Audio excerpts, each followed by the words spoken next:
Welcome back, friends. You are listening to the Juicebox Podcast.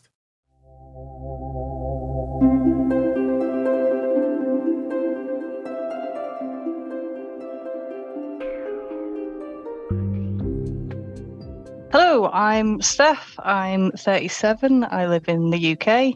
I've had type 1 diabetes for 30 years. I'm currently 28 weeks pregnant with our second son. Nothing you hear on the Juicebox Podcast should be considered advice, medical or otherwise. Always consult a physician before making any changes to your healthcare plan. I know this is going to sound crazy, but Blue Circle Health is a nonprofit that's offering a totally free virtual type 1 diabetes clinical care, education, and support program for adults 18 and up. You heard me right. Free. No strings attached. Just free. Currently, if you live in Florida, Maine, Vermont, Ohio, Delaware, Alabama, or Missouri, you're eligible for Blue Circle Health right now, but they are adding states quickly in 2025. So make sure to follow them at Blue Circle Health on social media and make yourself familiar with bluecirclehealth.org. Blue Circle Health is free. It is without cost. There are no strings attached. I am not hiding anything from you. bluecirclehealth.org. You know why they had to buy an ad? No one believes it's free. This episode of the Juicebox Podcast is sponsored by the Contour NextGen blood glucose meter. Learn more and get started today at contournext.com/juicebox. The episode you're listening to is sponsored by US Med. usmed.com/juicebox or call 888-721-1514. You can get your diabetes testing supplies the same way we do from US Med. Hello, I'm Steph. I'm 37. I live in the UK. I've had type 1 diabetes for 30 years. I'm married to my wife, Leanne. We have a 10-month-old, nearly 11-month-old son, and I'm currently 28 weeks pregnant with our second son. Oh, goodness, look at you. Well, congratulations, first of all, on both of them. Thank you very much. Awesome. And wait, you were diagnosed when you were 7 years old? Yes, yeah. Okay. And what was that like? What is your recollection of it? Honestly, I don't necessarily remember a whole bunch of it. I remember specifically walking across the car park to the hospital, eating Chewits. So Chewits are this like fruity, really sugary sweet. And I like to think that was like the last legal sugar I could have had. And it certainly made my first blood sugar test super high. I think I was like 33 or something. So UK, we use different units to US. So I think that's around 600. Oh, okay. But yeah, so that's pretty much all I can kind of remember from diagnosis. I'm going to ask you a question that you don't have no way to answer this. But do you think you remember that because you remember it, or do you think people have retold that part of the story so many times that it sticks to you? I don't know, because I was talking about it to my parents recently because I've just sort of turned 30 years last month. So I was chatting to them about it and they didn't seem to recall it until I'd said it. So I think I do kind of remember it. I do remember other things like the first couple of days we were injecting into oranges, which is nothing like human skin, obviously. Yeah, little things like that I remember, but I don't really remember being in hospital or being freaked out or anything. So a person just told me recently that the nurse at their diagnosis gave her a syringe and said, "Go ahead, put it in my arm so you can see what it feels like." Whoa. She was like, "No, thank you." It's true to life, but geez, no, thank you. I think the hospital found a sadist and they were like, "We have the perfect job for her." Yeah, absolutely. Okay, so you were diagnosed. Now, do you have other siblings, any other autoimmune in your family or type 1? Yeah, there's a bit of type 1, but it's kind of relatively distant. It's like my mum's great uncle. Mm-hmm. So it's my mum. Wait, is it my mum? Yeah, my mum's uncle on one side and my mum's aunt on the other side. So yeah, they're both type 1. As far as I know, they were old when I remember them, but apparently they were doing insulin. So how about like celiac or thyroid, stuff like that?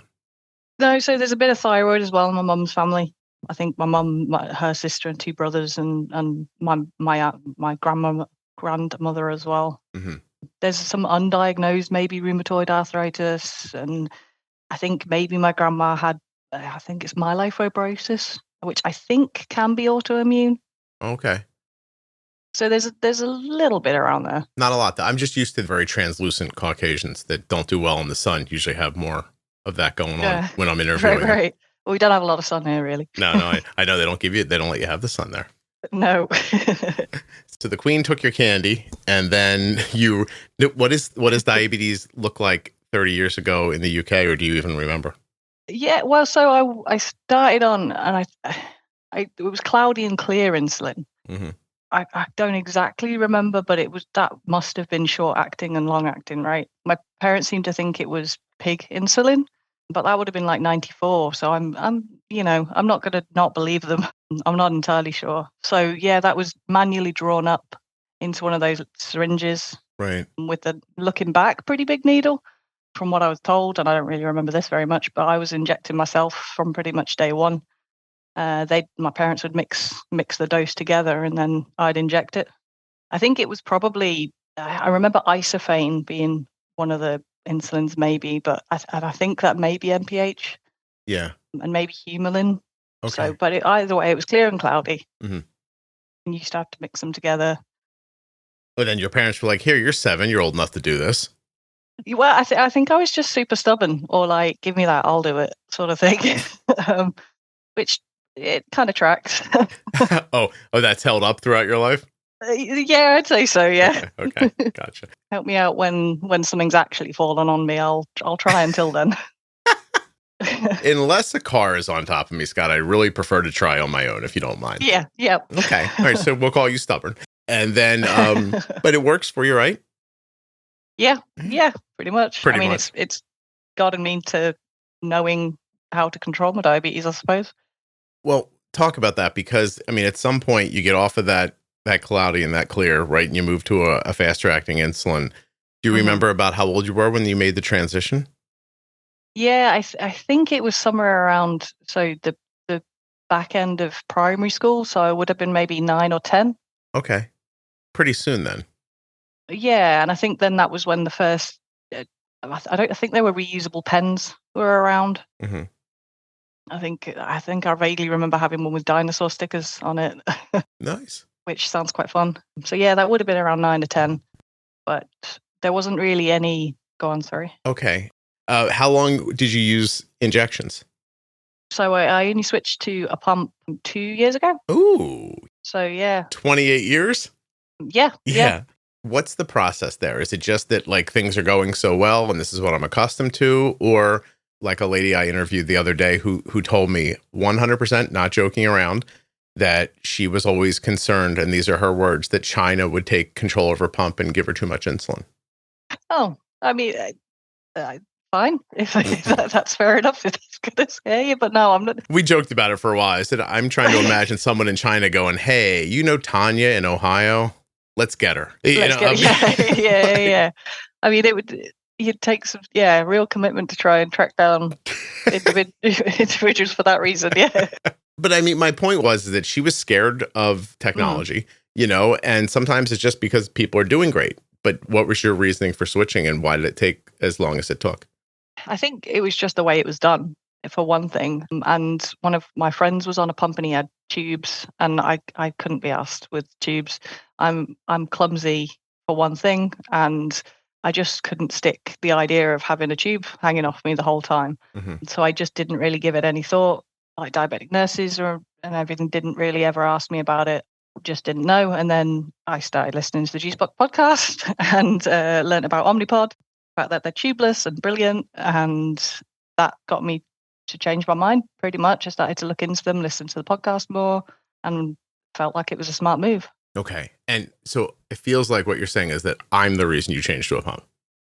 Yeah, okay. In a nutshell. Oh, all right. Thank you. Oh, no, hey, you're welcome. Are you just here to say thank you? Is the podcast over? Yeah, that's it. Can you imagine? I could do this for another 10 years and I'm just completely out of things to say, and it just turns into people calling up and being like, "Hey, thank you. And I go, "Oh, no problem." And it's over.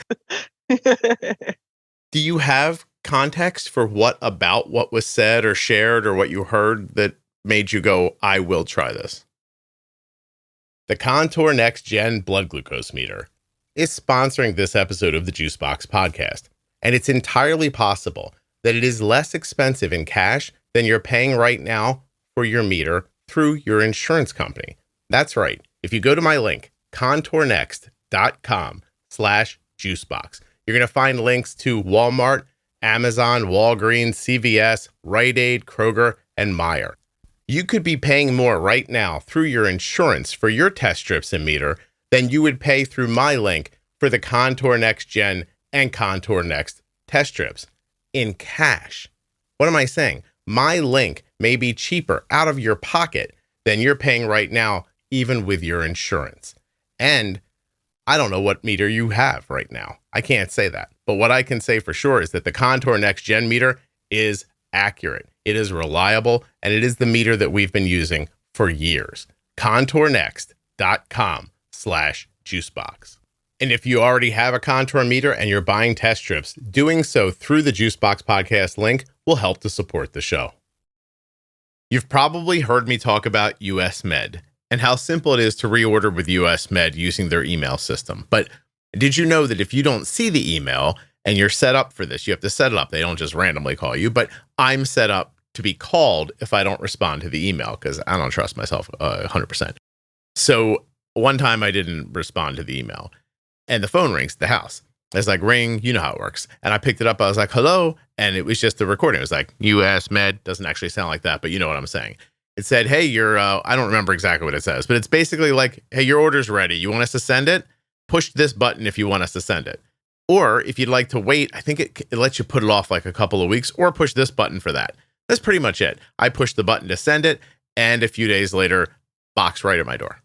That's it. usmed.com/juicebox or call 888-721-1514. Get your free benefits checked now and get started with US Med. Dexcom, Omnipod, Tandem, Freestyle. They've got all your favorites. Even that new eyelet pump. Check them out now at usmed.com/juicebox or by calling 888-721-1514. There are links in the show notes of your podcast player and links at juiceboxpodcast.com to US Med and to all of the sponsors. I think I just didn't know there was tubeless ones, for one thing. Oh, okay. And the more I guess I listened, because I guess the year before I'd switched to pump, I'd changed insulins maybe 3 or 4 different ones to try and eliminate dawn phenomenon and gaps, where your long acting, your basal starts to run out, inverted commas, and you can see gaps and stuff. I was trying to eliminate that, and I was really trying to do, looking back, what a pump kind of does anyway. So I was doing corrections. I was trying to do, I had a half unit pen. I was trying to do quarter units by just pressing it and pulling it out really quickly and hoping that was just a quarter-ish. Is that what you were doing? You were like, click, oh! Yeah, hitting it whilst still removing the needle. Yeah. It was, so you're judging by how much squirts out at the end if you did it well enough or not. You're like, oh, that's a pretty big drop. I might have got it out in time. Yeah.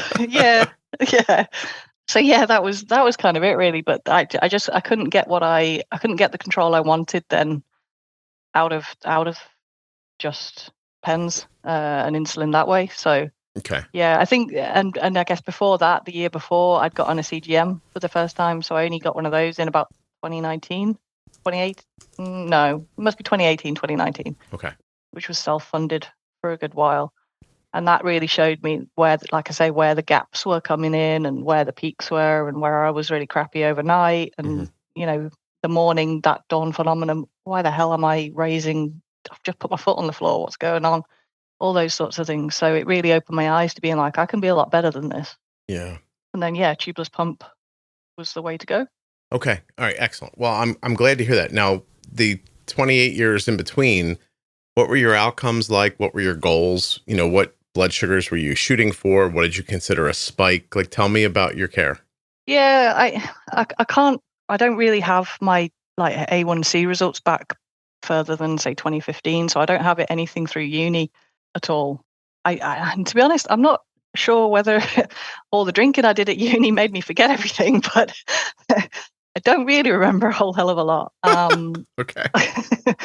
I do remember doing insulin and I do remember carb counting. And I think the friend I mentioned earlier, he with the tubed pump, sorry. He when he joined uni, he was like, "Oh, have you ever done carb counting?" And I was like, "No." So I guess, yeah, at uni. So I'd gotten to age 20 and I'd never done any carb counting or any thinking about it.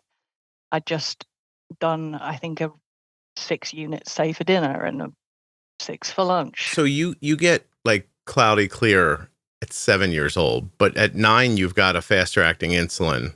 Or what are you using then? Is it just regular, like, or are you like, when do you get like Humalog, I guess is my question. Yeah, so I think it was just before uni, so I was maybe 17 or so. Okay. So you were just doing regular and NPH then for those times in between.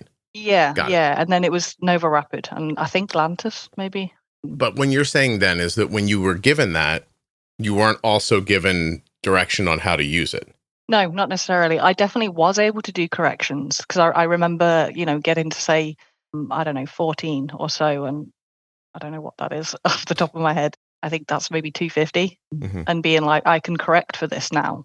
So I do remember correcting high blood sugars at uni, but I don't think I ever really thought too much about anything that was above a 10. Okay. I want to tell people that at juiceboxpodcast.com, there's a calculator. So you can like see what she's saying here. A 10, for example, is a 180 blood sugar. Yeah. Yeah. Okay. I'm trying to understand. I'm always trying to understand during these conversations that you go to the doctor's office one day and they're like, "Hey, guess what, Steph? Great news." But they sound more like Mary Poppins, right? While they're saying it to you. And then it doesn't sound like me. We've got this faster acting insulin now. You can correct blood sugars now and blah, blah, blah. And then it's just, here it is. God bless. See ya. Yeah, I think so. Because if it was around 17, then I was going off to uni. I was out of the juvenile diabetes care. I changed, counties. I moved 2.5 hours away from my parents. I just joined the GP, the local doctor's practice, and they saw me, I want to say once every 6 months, maybe. And my A1Cs, in fairness, throughout uni were, I don't remember what they were and I don't have any record of them, but they were always like, yeah, you're doing fine. But now looking back again, I must have been like roller coastering the whole time. Right. Like 100%. Again, I mentioned my drinking. I sometimes don't really know how I woke up, knowing what I know now about how alcohol works with insulin and everything. I think I made it lucky to get through some of those nights. What do you think your A1Cs were during college? I can't say uni. I'm sorry. I want to, but it feels really weird. Well, considering they never were worried and they never told me to make any real changes at all, they must have been, I don't know, maybe 7 or 8. So nothing to really flag anything particularly. Like I didn't really start getting them, like tracking them for one thing until like 2015. It's not that long ago, really. And I was well out of uni at that point. What the hell was the doctor saying when you tell him you're doing well then? What did that mean? I don't know, but I know I always used to leave the doctor's office and being like, you've done fine. Great. Off you go. So you think it's you showed up, I gave you your prescriptions, you're not dead, you're doing great. Yeah, I do think so, yeah. Jeez. And until I really started to pay attention to it, and when I got a real job and finished uni and everything, I think that's when maybe I started to pay more attention. And that's myself, and yeah. Okay, so let's talk about the drinking for a second. What did you go to school for? What was your major? Forensic science. It's not important that you understand that at all. Don't worry about it. How many people are in a UK prison right now because you were drunk during class, do you think? Well, I don't work in it, for one thing. Oh, okay. So they're safe. Let's say from you. Yeah. Yeah. So help me a little bit. Did you come from a big family? No, just me and my sister. Catholic?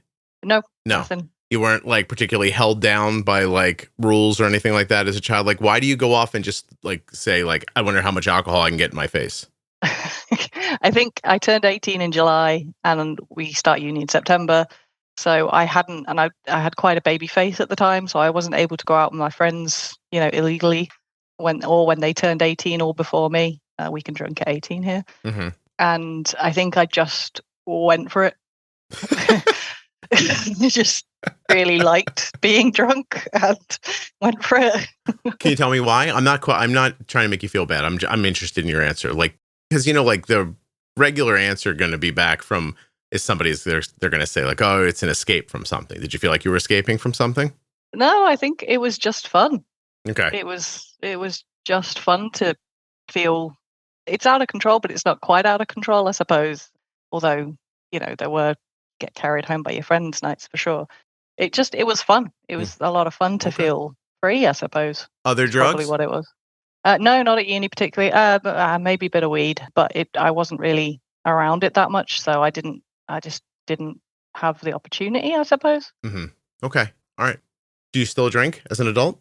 Yeah, not at the moment, but yes, yeah. Much less since our son was born, much less before that also. But yeah, no, I do still like to get drunk. Okay. Not at the moment, pregnant, but look at you. You're like, I'm not drinking now for anyone who's listening. I just want you to yeah, just double down, say it again. I'm not drinking because I'm pregnant. Okay. But no, I do like to drink. I do.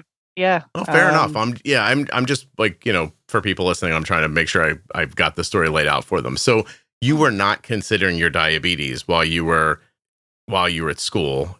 And you were drinking a lot, but you never had an issue? No, not really. I mean, any lows that I did have, I treated myself with, just Dextro tablets or jelly beans or jelly babies or something like that. I don't. There were definitely some nights that, again, looking back, it looks like maybe I was spiked, and now I'm thinking back, I'm like, yeah, no, I just was having a super low. Again, yeah, to my reference earlier, I'm lucky I managed to wake up, I think, which I laugh, but it's probably not that smart at the time. I mean, I know you're laughing because you're alive still. Is there a part of you that's sad about it, or sad about having done it? Just that idea of like thinking of your younger self, like being carried home and not sure where their blood sugar is. I mean, I think the whole being carried home thing was almost part and parcel of what at least my friendship group did. We took it in kind of almost in turns, but I don't know how I got through it. I just feel incredibly lucky. Mm-hmm. I'd be drinking like, those, do you have alcohol pops? No, I mean, we might, but I don't know what you're saying. It might be like, is it West Coast Cooler? Is that, do you guys have that? Yeah, I don't drink. I'm lost there. Sure. Yeah, I apologize.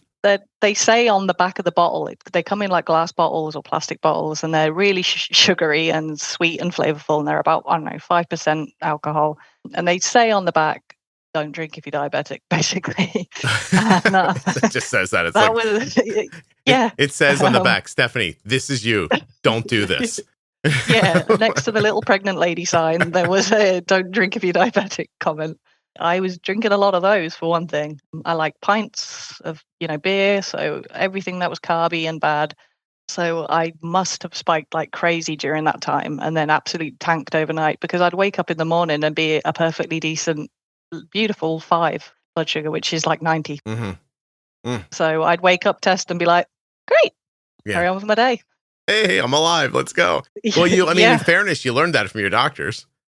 Yeah, true. Yeah. Still standing, doing great. Let's go. Yeah, absolutely. Okay. So when do you find the podcast? Is it a couple years ago, or is it longer than that? It took you a while to like say, I'm going to try a pump. No, it's probably 2020. So during COVID and things, because, I started listening to podcasts, and I started to drive more to work. So I had something to listen to. It must have been when I started to look up pumps or CGMs or something that I came across it, got onto the pro tips. What kind of, I don't need to know exactly what you do, but what kind of work do you do that when during COVID you're like, oh, I now drive more to work? Oh, no. So we moved. Oh. Yeah. So we moved further away. So I was driving further to get to work. Gotcha. I work for like a CGM, fast moving consumer goods company. Unilever, they make Dove deodorant, oh no, it's not called Dove where you are. This is fun. So you like deodorant, but it's called something, you think of it as something different than what it's called where it's here. Yeah, it's called Shaw here. It's called Rexona in other companies, and it's called, I think it's Degree in America. Oh, okay. I know Degree. I don't use it personally, but I'm aware of it. Well. Do you get it for free? No. That sucks. You get it, there's a workshop, you get it cheaper, but no. But they make an awful lot of other stuff. It's a huge company. Okay. I've probably sold out to the big man somewhere down the line now. Got the man's got me by the short and curlies. I can't get away. Okay. Yeah, that's it. So yeah, I started driving further because we moved. So it was, an hour and a half, 2 hour drives, which I'm probably not that far for you guys, but well, that's like all the way across England, isn't it? It's from the middle to the edge. No kidding. Yeah. So yeah, plenty of time. My daughter drives now 5.5 hours to get to school, which is only on the other side of the state that's next to us. So that's crazy. Yeah, that is crazy. Yeah. Okay. Well, okay. So you find the podcast, you start listening, you're hearing different ideas. You seem like a very pleasant person. I don't know if you know that about yourself, right? Like, thanks. Yeah, no, of course. So does it give you do you get angry? Or you're like, I can't believe nobody's told me about this stuff for so long? Or you just like, oh, new thing, I'll try it? No, yeah, I think it was a new thing. And I just sucked up all the information so I could go to the doctor and say, I want this and this is why. Can I have it, please? Because obviously here we've got the NHS. So there's a lot of blockers to getting technology and getting new, better, different technology. Sure. So you had to really tick a load of boxes to fulfill the criteria to get a pump. To then next step, you have to do a load of classes and learning and things like that. But I basically learned it all through the podcast. So I could go to the nurse and say, I know how to do this, this, and this, and this, and this, and this is what it will help me with. Because we do we don't at the moment, we do things we do lots of different relatively sport, but we do whitewater kayaking. Okay. So it's you're in an all covering dry suit so you don't get wet. So things like doing manual injections when you're wearing one of those is impossible, for one thing. Getting the pump, that was one of the reasons for that. Working in a lab was another reason. I can't necessarily be in and out doing injections, doing blood tests, so. But pulling out a controller or a phone or something is doable. Yeah, exactly. Yeah. So I just sucked up all the information and took it all to the doctors and the nurse and shoved it all back at them. Right. And yeah. Excellent. Well, that's awesome. Got one. Terrific. So you said you just started kind of tracking what your A1Cs were not long ago. What have they been since you've been paying attention to them? Yeah, so 2015 is when I sort of started tracking, and they were low 6s. They had a couple of mid 6s, low 7s, pretty much all the way through to just before starting the pump. I was around 5.9. Oh wow! And then started the pump, and then it was coming down to actually just before it was 6.4. I beg your pardon. And then it was 5.7, 5.6, 4.7, 5.7, 5.4. So it was coming down as soon as I switched to the pump, and I'm on a closed loop as well now. So I use Android APS. Oh, cool.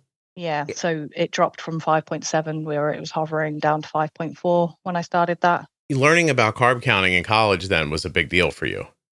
Yeah. I think meeting my friend Kenny, he was a big change for me. Oh, that's awesome. So you feel like you were doing pretty well in that time in between. You just weren't you weren't checking on it as often.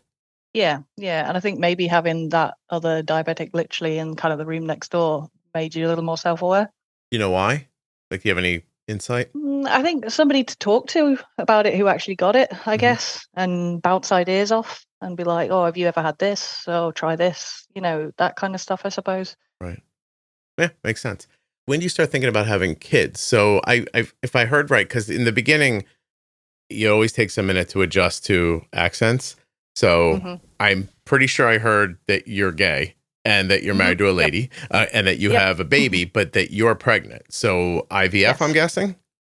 Yes. Yeah. So my wife, Leanne, carried our first son, and this is my go. Did you flip coins, or how did you just... Well, no. So I'm just a year older. I'm 37, so I'm not that much older, but I'm just a year older. So we started first with me. We tried intrauterine insemination first, which is essentially throwing the sperm into the womb and seeing what happens. Wait, did you do it yourself? No. So through I think is it called a cannula? I can't remember. But no, you went to medically. A doctor or something like that. Yeah. Have you heard the episode about the couple who tried it on their own? I don't think so. Oh, it's awesome. She talked all about it.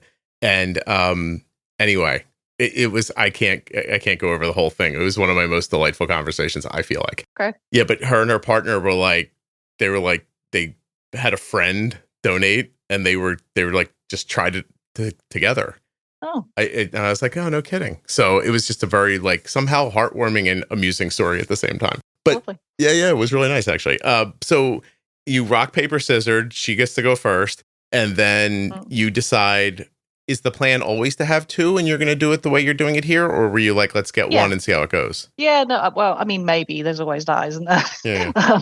But yeah, no. The plan was always kind of have two and try one each. Okay. You obviously never know how it starts. We've just got the advantage of having two wombs, so we're gonna have them quite close together. Right. Yeah, you don't have to like space them out. Like you don't need a time to recover.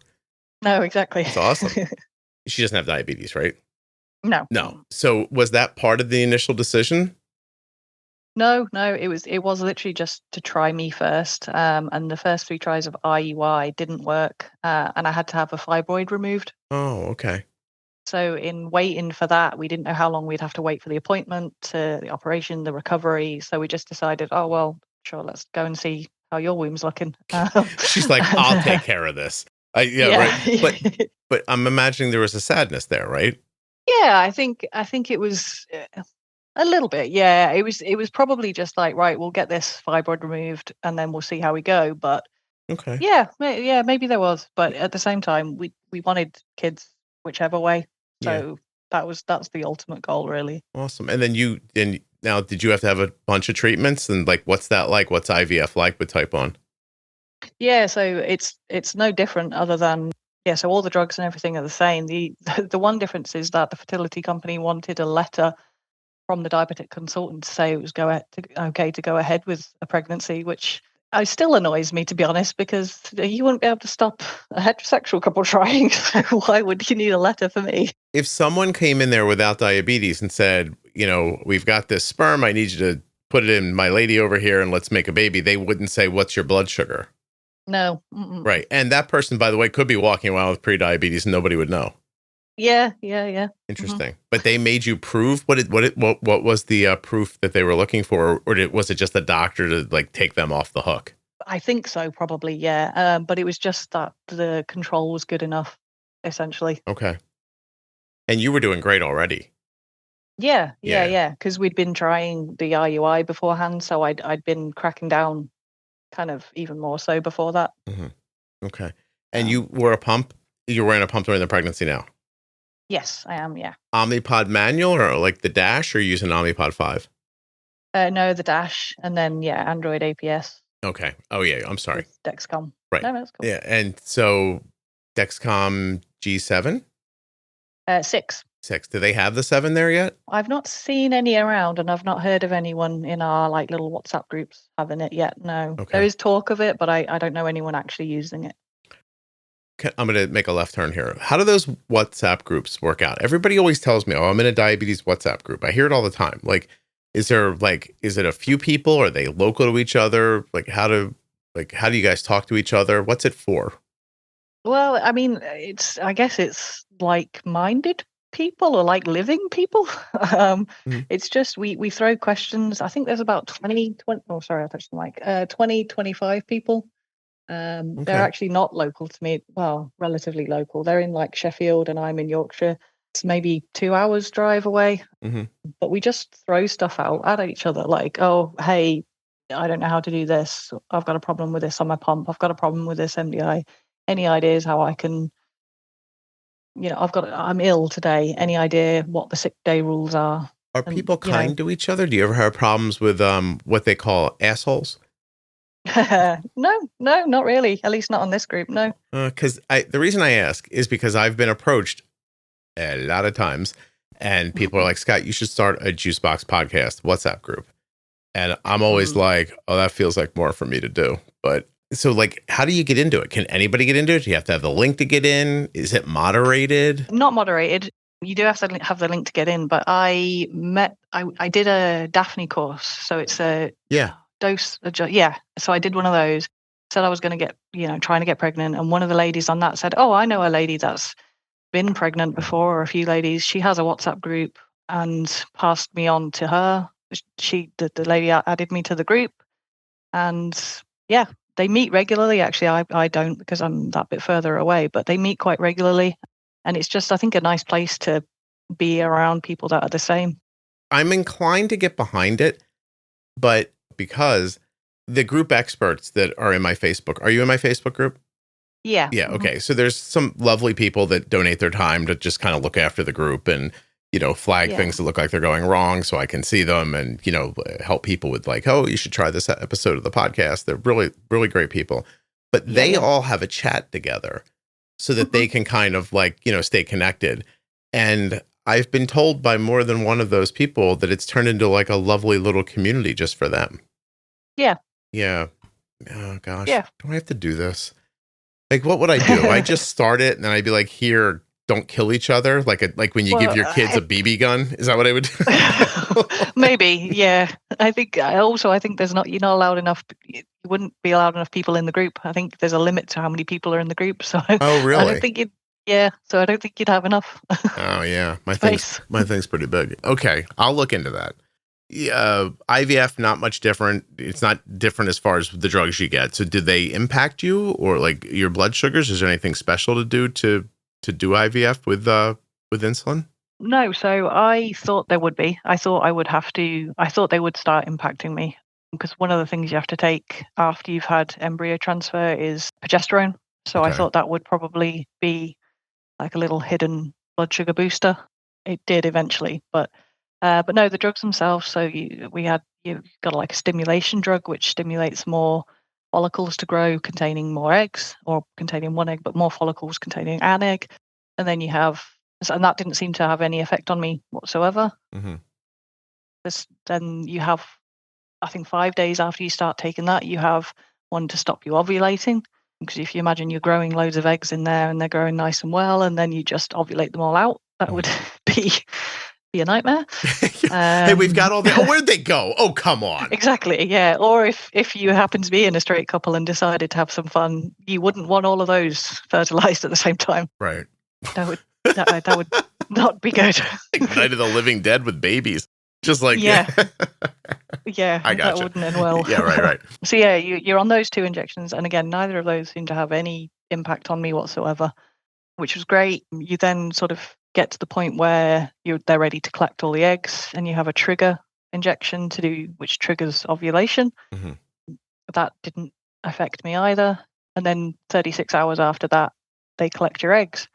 So I'd made a separate pump profile for that, actually, because it's a conscious sedation. The egg collection only lasts maybe 15 to 30 minutes, but I'd made a separate pump to make sure my blood stayed flat during it. Okay. So essentially making it a little more aggressive. All right. So if I did start to peak, it would hit it a little harder. Yeah. But I didn't see the end of the operation because I asked for more drugs, so it put me asleep. Was it uncomfortable? Yeah. I mean, I hadn't heard of anyone else being properly awake and able to look at the TV screen, watching it happen. And I think it got to a point where I could just, see and feel, and that was a little too much. So I just tapped the anesthetist, "Grab some more drugs, please." I'm tapping out. That's a good. Yeah. I'm good. I'd like to go to sleep now. Yeah. I've seen the eggs. Thank you. Bye. I watched my carpal tunnel surgery on the monitor. Oh. I didn't get carpal tunnel surgery because I had carpal tunnel. I had a bad injury on my hand, and they did carpal tunnel surgery to alleviate the problem.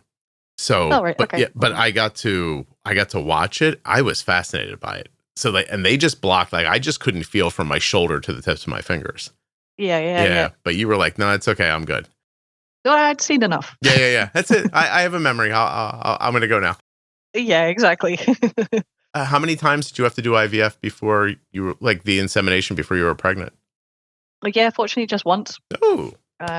So we got two embryos that were able to be frozen.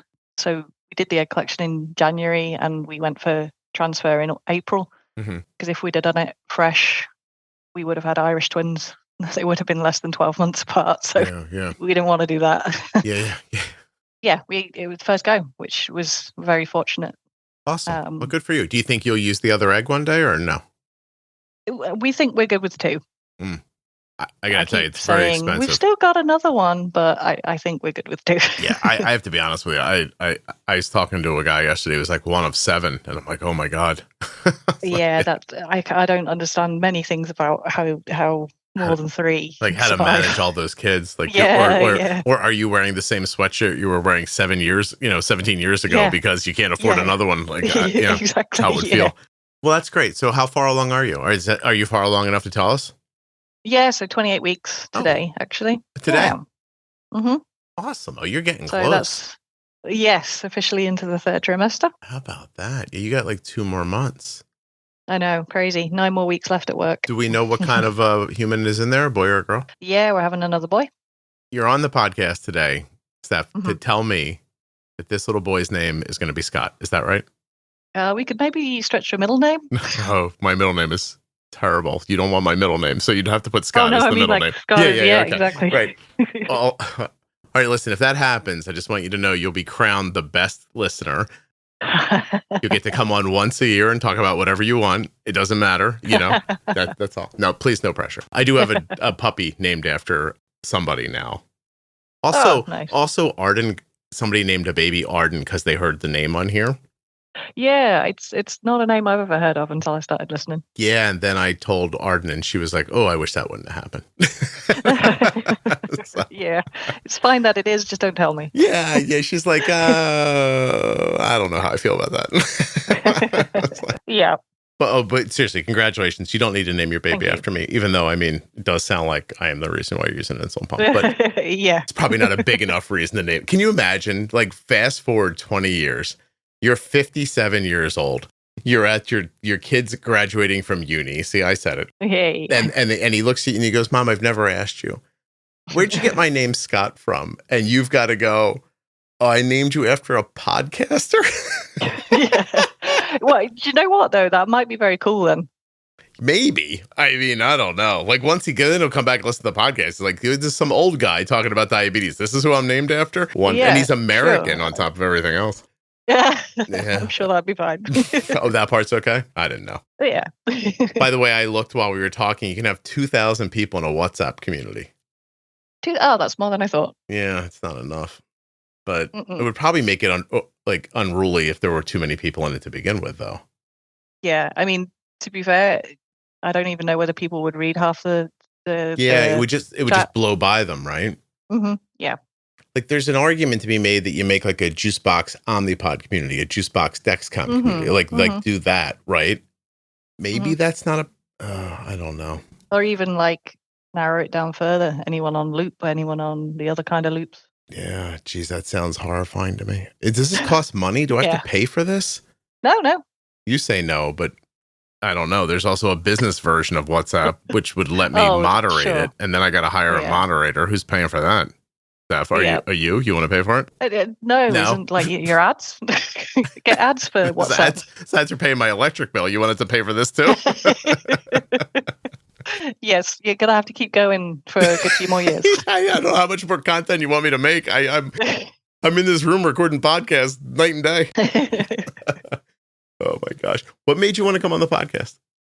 Yeah, well, to be honest, it was, I mean, at the time when I reached out, it was like, I thought maybe I could offer some advice. That's not necessarily the word I'd use because it's me, but offer some comment on IVF and pregnancy and what it would do to your blood sugars. So yeah, the drugs themselves didn't really do anything, but when the progesterone pessaries sort of started, that's when it started to kick in, which in some ways is kind of to be expected because that's kind of what happens around a lot of people's periods. Mm-hmm. Once that started to kick in, I needed to increase my profile 10% up, 5%, 10%, 15% up.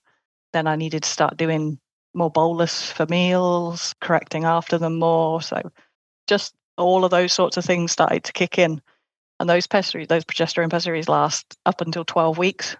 That whole first trimester is a lot of back and forth in some ways because you're battling with you've got the progesterone from the pessaries, but you've also got your own progesterone, I'm assuming, being made. Mm-hmm. So maybe like a double hit. Yeah. But then there's also where it starts to kick in, and it did also kick in for me, where I don't really know whether you start making insulin, because I have heard it from the podcast and I've heard it from others too, that like you maybe start making insulin again, which I did see also, but not necessarily until after the pessaries had stopped.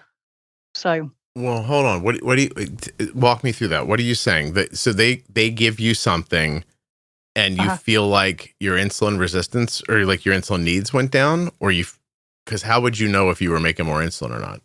Well, I've read Jenny's book, and Right. actually I've hired Jenny actually to help through this pregnancy, which is lovely. She's an absolute legend.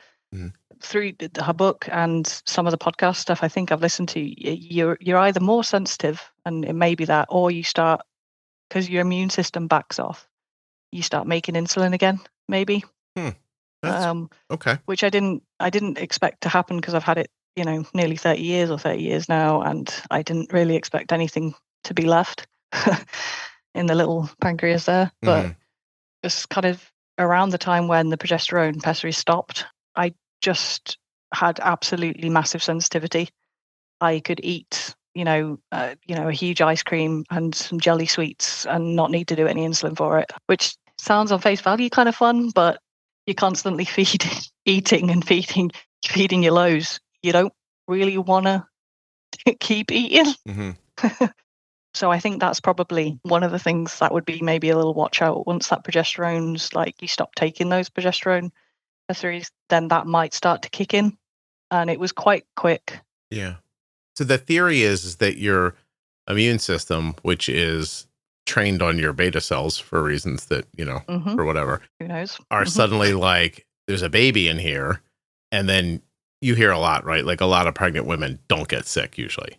Yeah, right? I didn't. Right. Like healthiest time of my life, except for the big thing growing in my belly. Like you hear people say that, right? So is the idea that it's possible that the immune attack on like beta cells is varied by this? Yeah, apparently. Yeah. That's crazy.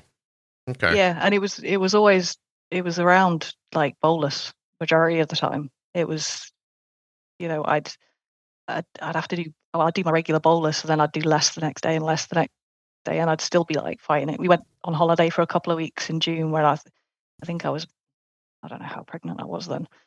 And I was able to eat just everything. It was wonderful on one hand, but on the other hand, I was about 10 weeks, I think, there. It was hard on the other hand, because I was just constantly having to have Dextrosol. Like do you have Dextrosol there? The like Lucozade tablets? Yeah, sure. Yeah. Yeah. I've never been through so many in that like sort of 2-3 month period. I've never eaten so many in all my life. Okay. Yeah, because just you needed it constantly. Yeah.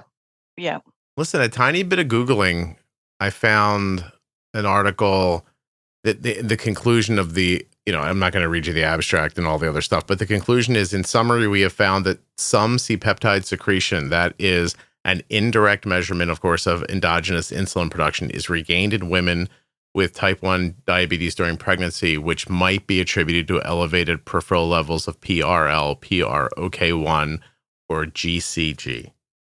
I mean, look more into that on your own if you like, but that's I don't pretend to understand it one way or the other, no. but but that's an interesting thing in general.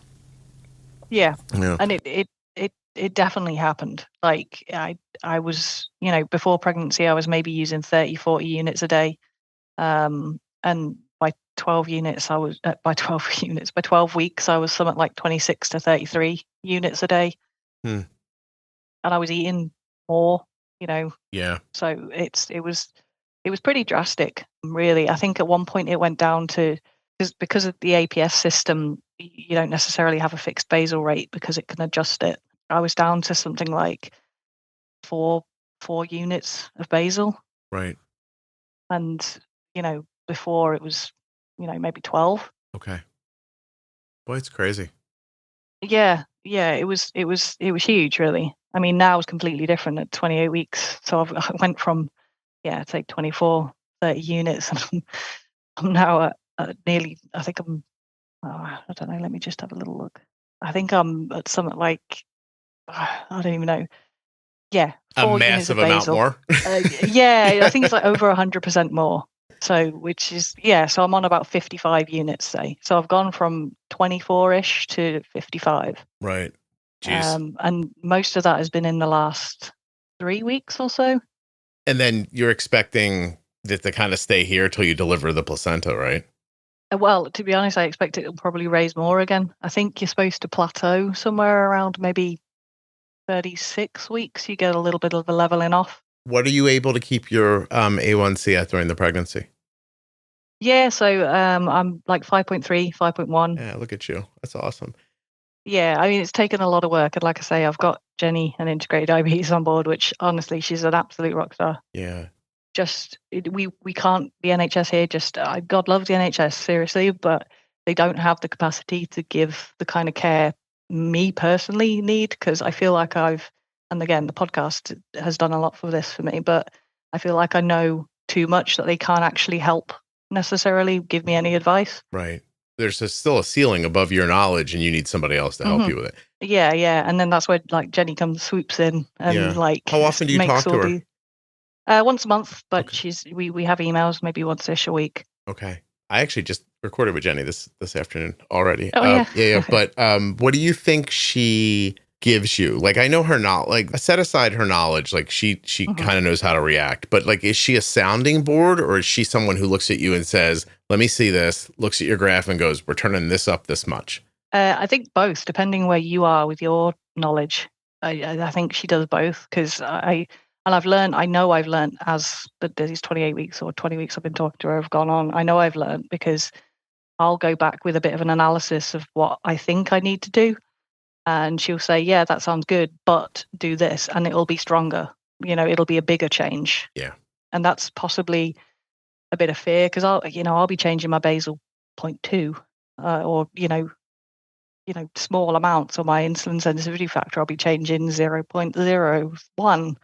And she'll come in and be like, no, we changed that by 1. And I'm like, whoa, okay, but it works. Yeah.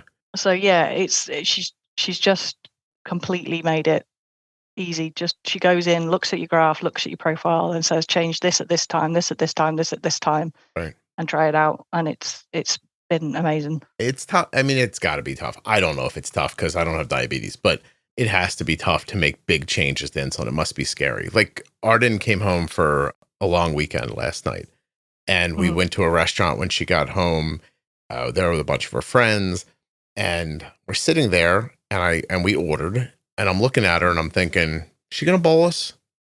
Like now's the time. Like, you know what I mean? So I wait a couple of minutes. I see her talking with her friend. She looks tired from driving home, and I look across the table and I point to my phone, and she picks her phone up, swipes it, goes to look at it, and just, you can see her face. She's just like, here. And she just gives me the phone. She's like, you know what? I bitch at him the whole time I'm at college. Leave me alone. I know what I'm doing. But she was like, whatever, here, man, take it.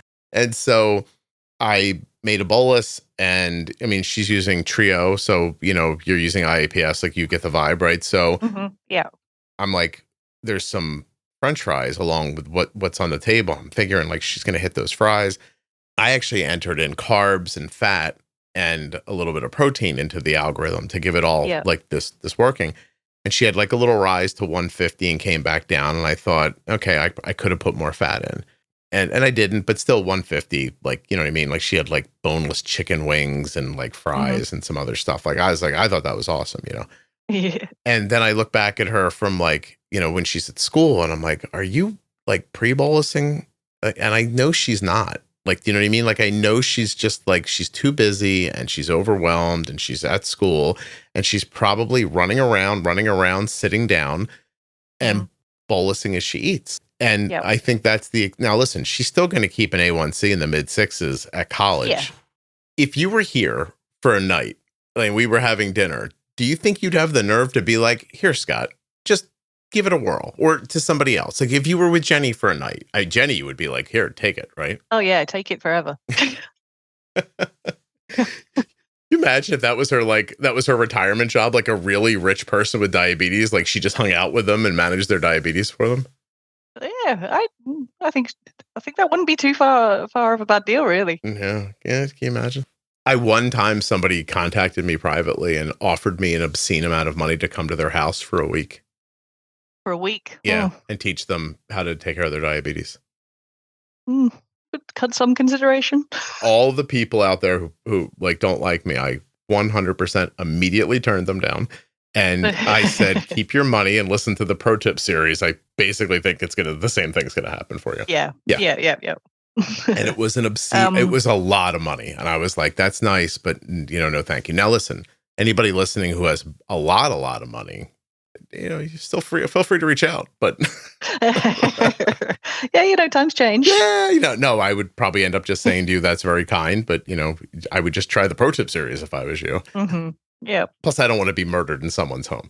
So, yeah, big consideration. Most of you are all lovely, but a couple of you are out of your fucking minds, and I don't want it to be one of you. So, yeah, absolutely. And it guaranteed would be, wouldn't it? Oh, for sure. There's just someone out there like, I can kill this guy for just this much money. That's going to be great. So your pregnancy's been following along. You've been using Jenny to take care. You got a couple more months till little Scott comes out. And then, is Scott even like a British name? No, right? Yeah. Is it? Yeah. Oh, wait a minute. What does it sound like with your accent? Scott. I might like it better than when I hear it here. Because it's a little more melodic when you say it. Oh. It's so like curt. You know what I mean? Like Scott. Yeah. It's like it's like two sounds. Not great. I don't know. I don't. Not the point. Well, it's your own name, I think, as well. So you don't necessarily have the best of feelings for your own name. I think sometimes I hate mine. So really, do you think that's true? Yeah. You can pick fault with it because it's there forever, isn't it? So you're just looking at it. Yeah. I to your point. Meanwhile, I have no idea what I would name myself if I could, make up my own name. My middle name is horrendous. I will never. That's actually a running joke on the podcast. Sorry, now there are people like, just say it, but I will not. Yeah, I was just thinking, I don't think I know it. No, you don't. And you're not going to. No. Not from this. Yeah, I'm sure there's somebody working at the IRS who's like, I know his name. Yeah. I'll just join the podcast and drop it in one day. There are people who not the podcast, the WhatsApp group. Yeah. Oh, that would be, I'd be like, wow, I can't believe you guys figured it out. But there are people who listen that are like in the Secret Service and like, there are people who have all kinds of crazy jobs who listen to this podcast. So definitely. Yeah, it's pretty. And it's never who you think. Like when someone comes up to you and they're like, oh, I work for this. You're like, get out of here. Really? Oh, that's fun. See, you meet all sorts of like interesting, fun people through this. I do. It's a real benefit for me. It's a great like benefit of the podcast, meeting people, as long as they don't murder me in their homes. Because yeah. I was going to say, what else do you want to talk about? But I guess my real question is what are you expecting? Like, what's your expectation for these last 2 months? What's your expectation after giving birth? Are you going to breastfeed? Like, are you planning ahead for that? Yeah, I think the next 2 or 3 months, I think I am, like sort of said, expecting a lot more insulin to come into need. Like, especially this last couple of weeks, just the increase has been kind of crazy. Like, I mean, I don't know it's crazy for me. Changes of, carb ratios from 14 to 10 or 6 to 5.2 for, they're big. They seem massive to me. Like 20% changes just on a whim overnight seems absolutely bizarre. I'm expecting that to kind of keep going probably. Yeah. And then, for birth, well, we had a scan actually on Wednesday and he's measuring a little big, which is, I think Wait, I don't want to say medical. Hold on, Steffi, was that like my vagina, or what were you thinking just now? Yeah, a little. Okay. And also the doctor kept saying, and this is definitely not the medical term, but it is what she wrote in my notes: big baby on board. Did she let you see that? Yeah, and she used it 3 or 4 times, and I was like, please stop saying that. Hey, honey, listen. Can we find another way to like jot that down? It's making me upset. Yeah, just if you ask Garden about having a baby, the only thing she'll say is like, I don't want that to come out of my vagina. And I was like, okay, so big baby, but your A1Cs are nice, right?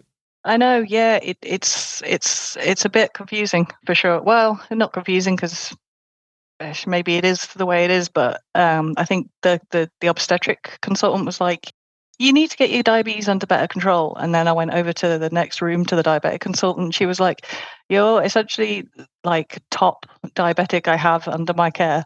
Oh, yeah. So you don't know what to do. And offered me no advice. Yeah. Oh, jeez. Thanks for all the help, everybody. Yeah. Yeah, Jenny's So, Jenny. So Jenny's your doctor, basically. Yes, Jenny's basically my doctor. Yeah. So I'll keep it going, and I've obviously seen a birth, and I understand where it comes from, having also got one. So and it didn't put me off. Look at you. Look at you. What a trooper. Do you know the donor? Like, do you have like an idea of like birth weights from other like family members? No, Okay. not at all. We know like his weight and his height and stuff like that, but nothing like that. Is your donor the donor from your first? Yes. So Okay. just about to say, and Rory was like 8.5 pounds, so pretty regular. Mm-hmm. So yeah, we'll just have to wait and see. If it ends up being a cesarean because too big, fine. Yeah. We'll just go that way.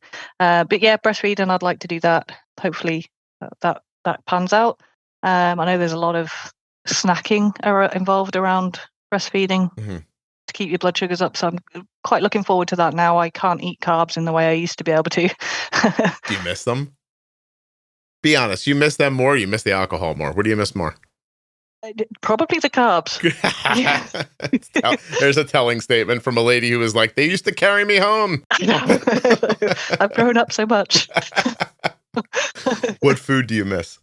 Probably just things like, we didn't have them often, but like fish and chips and English fish and chips, which is horrendous to deal with, like a curry with like all the naan and the poppadoms and everything. Yeah. Like there's no way I can eat all of that now. It's just not worth it. You'd be fighting with it with a massive amount of insulin. Yeah. So the fried food, no, and a lot of the bread, no. Yeah. Okay. Yeah. Gotcha. But yeah, I'm looking forward to meeting him and having him out, being able to not be as tightly controlled. And I'm pretty sure that first couple of weeks I'm going to just let it be. Well, that was my question. I'm always interested in what people do afterwards because I've had a lot of ladies tell me that like that placenta gets delivered and your insulin needs just change. And normally very much they go down. Yep. But then you start breastfeeding and burning those calories and making the milk and everything. And now you could be fighting with lows.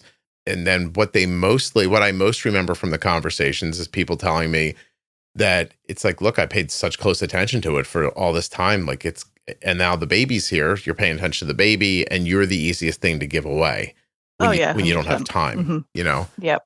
So is that a concern for you, or do you almost looking forward to it, or how do you think about it? No, it's not a concern. I think I'll probably leave it be. Not leave it be. Obviously, I'm going to do insulin, but I'll definitely not worry in the first couple of weeks. I think I will eat a donut maybe every day, and and just be like, sure, I'm sitting at 14. It's fine for now. And I think I've learned so much over this period of time that I don't really want to give it away. What's the point? I thought I was pretty bold with insulin relatively anyway, but I now see that I'm not. I can be a lot bolder. So yeah, I think probably a couple of weeks I'll just not really give a crap and then get it back in line. Back in. You don't want. I mean, listen. For my money, like I obviously don't know. I'm not a woman, and I have no idea what any of this is like, other than I've watched one girl go through it twice. But I would hate for you to give it away when you can do it, because it's going to be less intervention and less help. It's going to be less than it was while you were pregnant. You're doing it now. You'll be able to do it for yourself. And then you get to stay around for a long time and watch the baby grow up and stuff like that. So, yeah, exactly. And I get to keep my eyes. And all the other good stuff. There's it's funny. You and I are going to say goodbye in a moment, but I have a message in front of me that there's a Facebook post that I should go look at. And it's from one of the group experts. And he's basically, he's going to tell the story in this long post about, what his control was like prior to the podcast, finding the podcast, pulling himself together. And then, which is great because he's doing great now, but it was not in time for his eyes. And so he's just gone through treatments. It's crazy. But for the last couple of weeks, he's been blind for the last couple of weeks. Oh, wow. So he had, like a catastrophic thing happen in his eyes that they're, I think, thankfully able to help him with. And, he's regaining his sight, but for that time, like it was that bad. Yeah. So that's crazy. yeah. And it's a thing you don't talk about a lot because I'm not a real like in favor of like scaring the hell out of people, like to get them to take care of themselves person. I think generally speaking, that doesn't really work unless you're in the right headspace for it, which is, I don't know how to tell who's in what headspace when I'm talking into a microphone, but it isn't not to be brought up, No, no, for sure. Yeah. It's like that thing is there, but you don't necessarily talk about. Yeah. Yeah. No, exactly. But still, it's, there are plenty of people who also don't know, Yeah. Nobody ever tells them like, this could be the outcome of this if you don't, XYZ. So anyway, I appreciate this very much. Thank you for doing this with me. No worries. Thank you very much.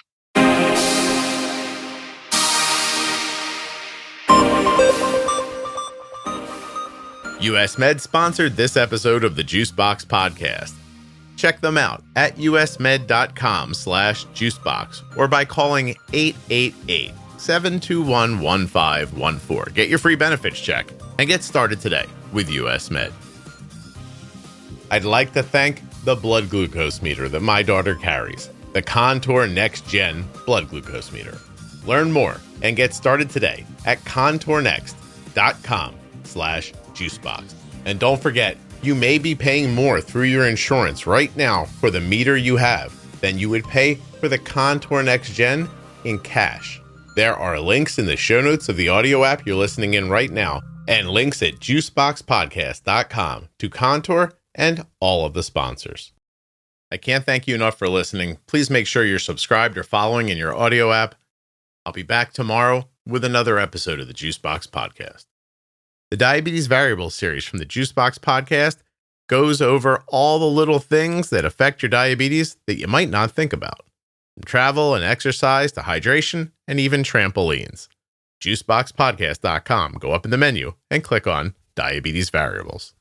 Hey, what's up, everybody? If you've noticed that the podcast sounds better and you're thinking like, how does that happen? What you're hearing is Rob at Wrong Way Recording doing his magic to these files. So if you want him to do his magic to you, wrongwayrecording.com. You got a podcast? You want somebody to edit it?